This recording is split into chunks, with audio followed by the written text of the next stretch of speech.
Hi hello welcome to Haripriya's media. Telangana రాష్ట్ర ప్రభుత్వం మహిళలకు ఉచిత బస్ సౌకర్యాన్ని అమలు చేసిన విషయం తెలిసిందే. కాంగ్రెస్ పార్టీ ఇచ్చిన హామీ మేరకు ఈ సౌకర్యాన్ని కల్పిస్తుంది. దీంతో మన రాష్ట్రానికి చెందిన మహిళలు ఎటువంటి ఛార్జీలు లేకుండా ఫ్రీగా బస్ ప్రయాణం చేస్తున్నారు. ఇదిలా ఉండగా దేశంలోనే అతిపెద్ద గిరిజన జాతర అయిన మేడారం సమ్మక్క సారలమ్మ జాతరకు బస్సు ఛార్జీలు వసూలు చేస్తామని ఇటీవల తెలంగాణ ఆర్టీసీ ఎండీ సజ్జనార్ ప్రతిపాదించిన సంగతి తెలిసిందే. అయితే ఈ ప్రతిపాదనను టీఎస్ డిప్యూటీ సీఎం బట్టి విక్రమార్క తిరస్కరించారు.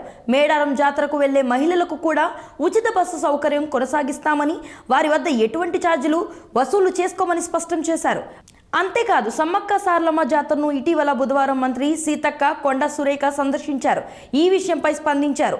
మేడారం జాతరకు వచ్చే మహిళలకు కూడా ఫ్రీ బస్ సౌకర్యం కొనసాగించాలని మీడియాతో మంత్రి సీతక్క మాట్లాడారు. తెలంగాణ రాష్ట్రంలో అత్యంత వైభవోపేతంగా సమ్మక్క సారలక్క జాతర నిర్వహిస్తారు. అంతేకాదు, ఇది దేశంలోనే అతిపెద్ద గిరిజన జాతర కూడా.